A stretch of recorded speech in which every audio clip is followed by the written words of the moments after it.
So they learnt a lot from China, but now they were thinking in terms of conquering China, and they could see an open door, as it were. And they started making 21 demands, which of course didn't make them very popular in China. But then when they invaded Manchuria and more or less took it over, Chiang, who had, in the wake of becoming the leader, had a lot of success. He didn't have complete success, but he had a hell of a lot of success against the warlords. What happened in 1911 is various warlords took over various parts of China, and they mistreated the public. They were like sort of bandits. They mistreated the public and pushed them around and so on, and more or less robbed them and didn't pay their own way and fought against each other for power and so on. And they more or less were stable, actually. None of them were making much progress. But after Chiang took over from Sun, he actually conquered quite a few of them, and he didn't conquer all of them, but he conquered most of them. And there are still some areas of China where they were extant, but certainly they're on the back leg, and he got the better of them, mainly owing to his training. But when Japan invaded, he was in awe of them and wouldn't fight them. He thought that he was convinced that that they'd wipe out the Chinese army, and they conquered China in a jiffy. He used to give them open battle. He wanted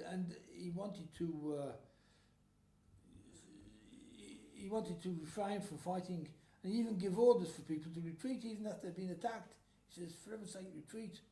And this was seen as perverse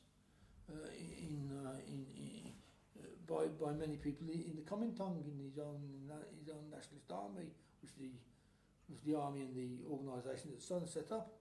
It was seen as perverse, but he wouldn't fight them come that way. Now, Mao had a similar, although he kept it to himself, he didn't advertise it, he had a similar policy of not fighting the Japanese. Now, Mao wasn't the head of the Communist Party at this time, but he was in the leadership, and there's many stories, quite elaborate stories here, where how he falls and makes his way out up to the top of the leadership by really picking people above him and so on, and in many dastardly ways in this book. So he hadn't got to the top of the greasy pole yet, but he was more or less on his way up, and he had no match really for dastardly deeds in climbing this greasy pole. But anyway, he did have the idea that the Chinese Communist Party probably couldn't win China unless they got someone to throw the Kuomintang out. Now, the Kuomintang Sun himself had looked to the USSR following what happened with the Versailles verdict and the endorsement of Japan. The Allies were unpopular in China, and Sun himself had looked, and Stalin rather liked Sun, and then liked Chiang Kai-shek as well, and favoured the bigger party, a bit like he favoured the Labour Party to some extent over the Communist Party in this country. It was a bigger thing. Now, Mao was convinced that there probably was no way of taking China unless the Japanese smashed the Kuomintang, and then he might be able to win the Chinese people over, and then he would fight against the Japs just by pushing a whole lot of people against them, and he just pushed them back. But this would have to be after the Kuomintang was, when he got the whole lot of people to do that. Now, Chiang Kai-shek had a similar policy, almost the reverse policy of him. He thought he'd better not face the Japs until he got rid of the communist menace. And he did say, the Japs are a skin disease, the communists are a disease of the heart. Mao, and this is probably his best thing in these things, practical things, he knew that he was inferior to the Kuomintang, and he knew that guerrilla activity was the best way of fighting them. But he wanted the Japanese to smash them, basically. But he was going to have guerrilla activity.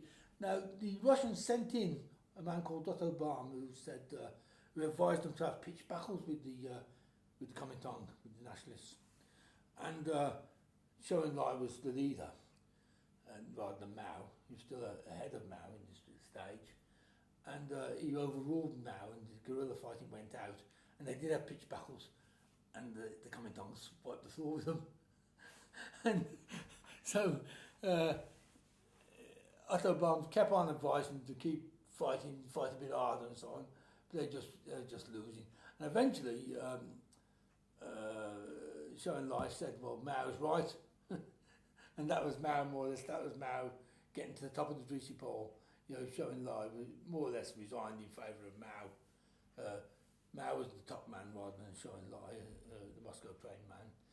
But Stalin still thought more heavily of the Kuomintang, and now the Kuomintang was so the second in command in the Kuomintang was so disgusted, and many of the people in the Kuomintang were so disgusted with Chiang, not fighting the Japanese because he was all of them, because he'd been trained by them, that they actually kidnapped him, and were going to get rid of him. And they again looked to Moscow. They're still very much looking to Moscow, a bit like the Labour Party looking to Moscow in this country, although more so. The Labour Party didn't look to Moscow as much as the Kuomintang looked to Moscow. And there's some forgeries of letters in British political history overrating the Labour Party's reliance on Moscow, but the Kuomintang was very much in league with Moscow. Now, Stalin himself saved Qing, really, and he got him established, and the whole country said, heaven knows why, I mean, it's come to distinction to the evidence, that the only man who can save China from the Japanese is Qing. And of course, he wasn't going to fight them at all. It's rather ironic. You know, if anything, the second in command, if he took over, might do a much better job. Now, by this time, Pearl Harbor had happened, and the Americans themselves were in the war against Japan. And, of course, the American troops were coming in, and the American advisors were coming in, and the American advisors were disgusted with the nationalists, absolutely disgusted. And they favoured even the communists, who they thought was probably better. Now, this was before the Cold War, and they looked on the communists as favourably as Franklin Delano Roosevelt looked on Stalin. They saw him as good. So we had a situation where they was giving the Sitwell and others, advisors, American advisors, were saying to America, these nationalists are hopeless. Why are we giving them money? Why don't we give money to the communists? They're better allies against the Japanese for us. And this is where she played the blinder, Chiang's wife went to the United Nations and to elsewhere, I mean, exquisite English, won the day against Schimmel and anyone else, hands down. And Time had Chiang on the front cover as the man of the year. And so she actually saved him in that respect, and Schimmel got the sack. And they sent another man called Mayweather, and this Mayweather chap rather preferred the nationalists to the communists, and perhaps preferred Madame Chiang. But she played the blinder in that respect, and she really did play a part, as I said earlier on, in I think Chinese history in that one respect. Helping out her husband, I'm afraid, seems to me like when I read, seems a complete dud, you know. But anyway, now to begin with, the warlords, as I said, were corrupt and mistreated the people badly. The Kuomintang at the beginning paid their own way and treated the people well. But as things went on, the corruption arose in the Kuomintang, and this was their undoing, and they started behaving like the warlords to the ordinary people. And so they lost the confidence of the people. Now the Communist Party, to their credit, started behaving, they had earlier on in the beginning of the 1920s, they had come up with all this class struggle stuff and were basically making themselves a menace. And they made themselves unpopular as well. But when the Japanese advanced, they forgot this class struggle stuff, and more or less a lot of people joined the Communist Party who weren't communists at all, but just wanted to fight the Japs. and they didn't like Chiang's position against the Japs, so they joined the Communist Party rather than the Japanese. So many people in the Communist Party were behaving quite well. They've forgotten all this class struggle stuff. They're behaving quite well vis-a-vis the public, and it was this really that the Japs did do the job that Mao wanted them to do. Really, he more or less did bring down the Kuomintang, and the communists rose in popularity to replace them. But one of the things that shows one of Mao's main principles was this. It's a bit like China's answer to Dunkirk, really. We had in Britain the troops getting off the Dunkirk. It was a defeat, and we turned it into a sort of victory. All right, they had this long march, which was really a complete disaster, really, because they started off with 100,000, and they changed them into 10,000 on this long march. They died not through war, but through this march itself. It was really an exercise in masochism. Yet Mao himself thought it was wonderful that they shed all these people. He always thought of shedding the people, because he thought what we had left was pure gold. You see, we had heroes, golden heroes, and they were far stronger now, he said, paradoxically, than we were at the beginning. This is the way he used to think. But so anyway, but nevertheless, they were treating the people quite well, and of course, in the Americans eventually dropped the bomb on Japan and got rid of Japan, and Japan was defeated by the Americans, and it was a race between the nationalists and the communists to see who could get the Japanese surrender. But of course, the nationalists got it, and so Chiang was credited with defeating the Japanese. Of course, the last thing he did, when he did fight, when they finally got him to join with the communists and fight head on with the Japanese just wiped the floor with both of them, the Communist Party and the Chinese against the Japanese were hopeless. It was the Americans that more or less did that for them. But then they had a civil war, and by this time, the Kuomintang was very unpopular in the country, owing to their corruption and treating the people badly. And the communists had respect for the people because they treated the people well. But then, so they won, and in 1949, Mao declared the communist victory. But you see, he then brought back class struggle, and poor old Chinese, they had a mess.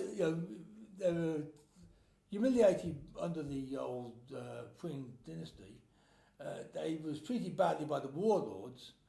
They were treated well by the Kuomintang for a bit, and then the Kuomintang went as bad as the warlords. And the Chinese treated them badly with this class struggle business, and then went polite.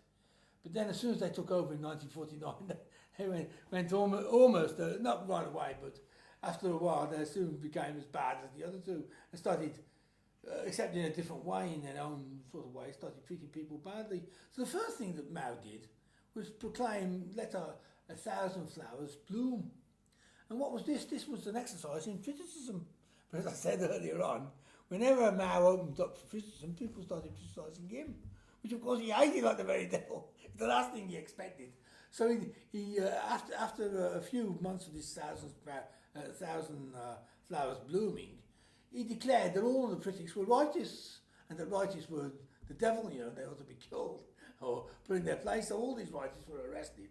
He put of all people, he put Deng Xiaoping in charge of rounding up these righteous and putting them all in concentration camps and God knows what, torturing them and God knows what. But then he had this other idea that, and this was one of his major ideas, the Great Leap Forward. Now, some people say 45 million were killed, other people whittle it down to 20 million, and these say 30 million. But so there's all sorts of figures. The top figure is 45 million.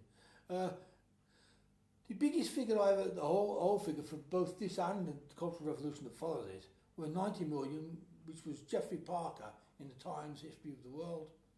He said 90 million were killed in both, and that Mao was responsible for 90 million premature deaths. Which sounds a lot of people died prematurely. So, but anyway, this great leap forward. First of all, they got rid of the sparrows and the birds. But of course, as soon as they got rid of the birds, the maggots that the birds had eaten was eaten in drops. So that didn't do any good. Then they went in for some metal.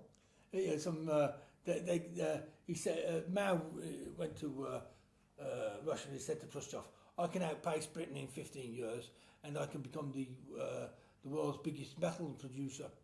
And again, it's his old get the people onto it, and so he banned cooking.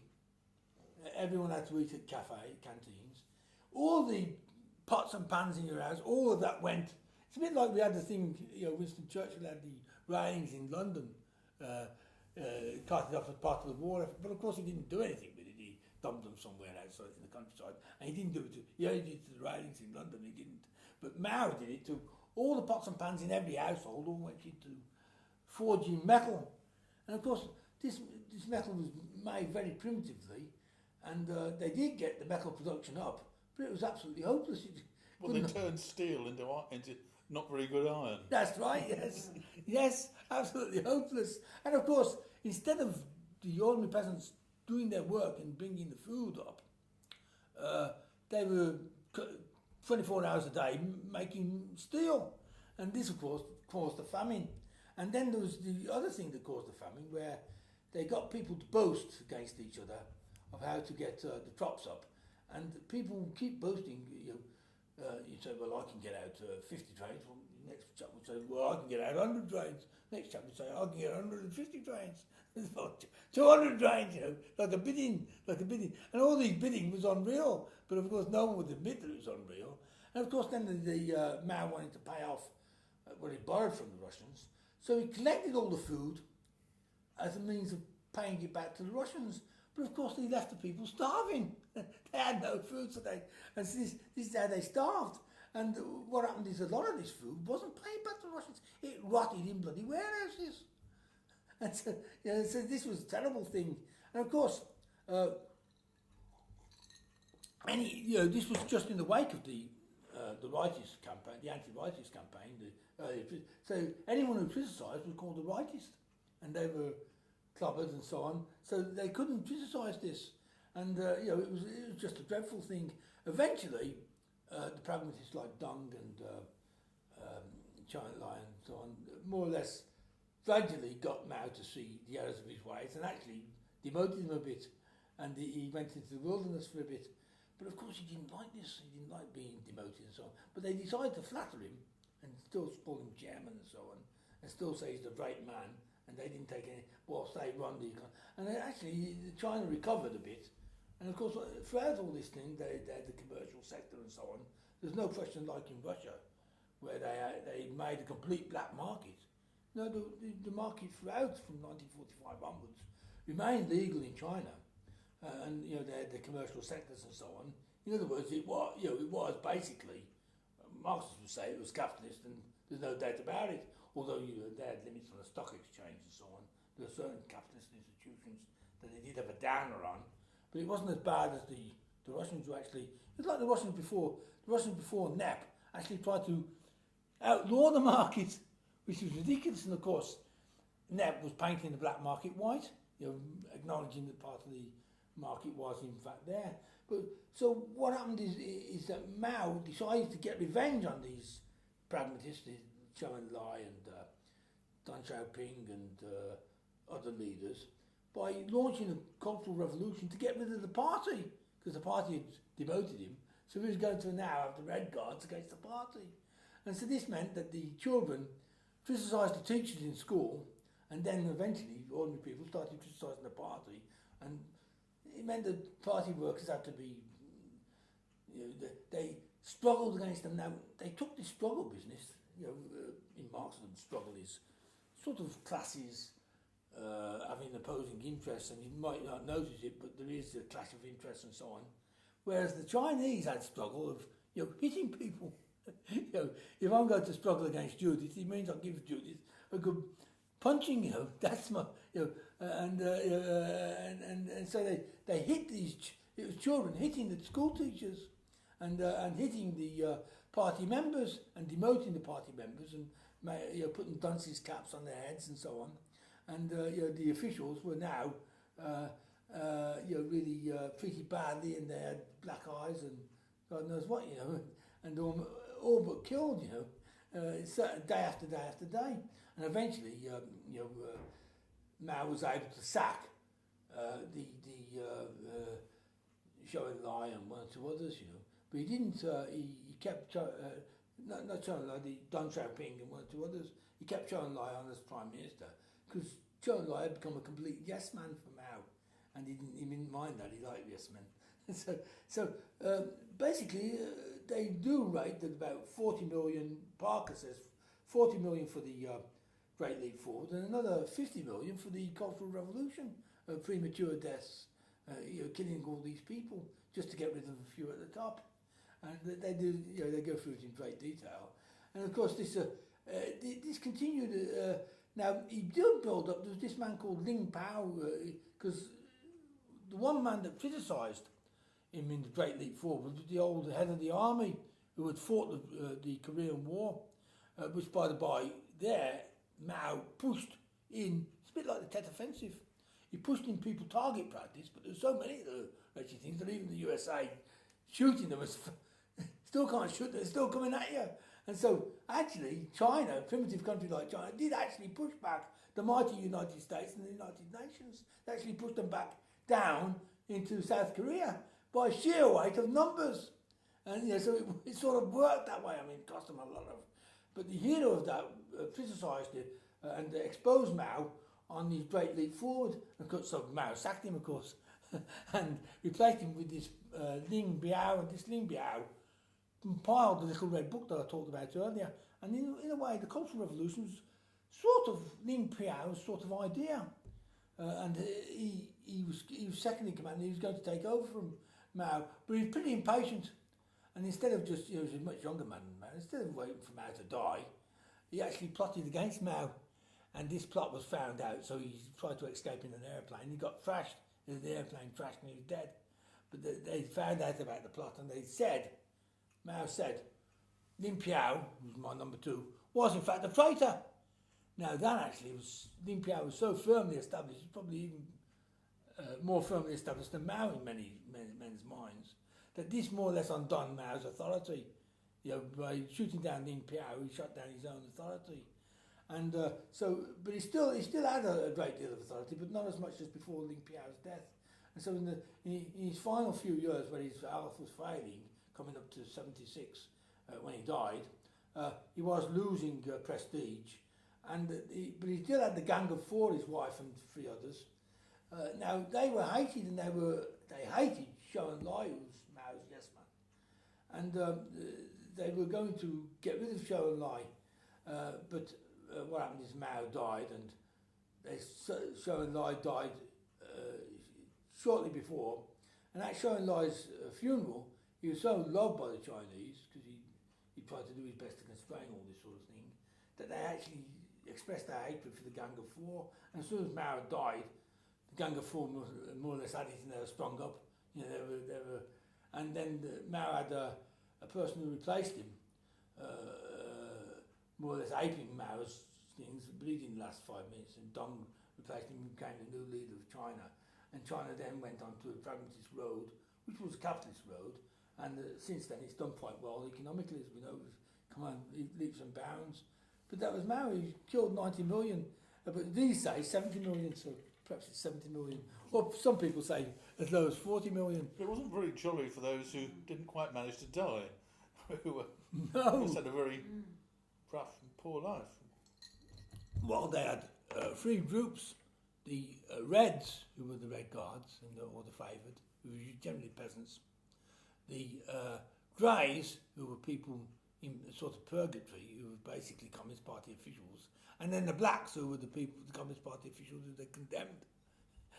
So the Greys were waiting to become Blacks. And if you were a Black, it wouldn't be just you, the Communist Party official, it'd be your family, your wife and your children and so on. The whole of the family would now not be able to get a job. They'd like be Protestants in Catholic Ireland, as it were. How do you suppose they live? Well, they oddly enough, they did keep them on their old state pay.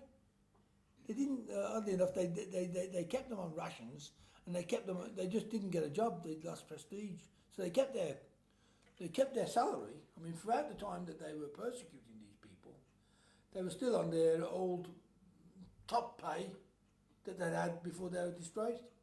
They didn't lower their pay at all, which is a strange thing. So that's how they lived.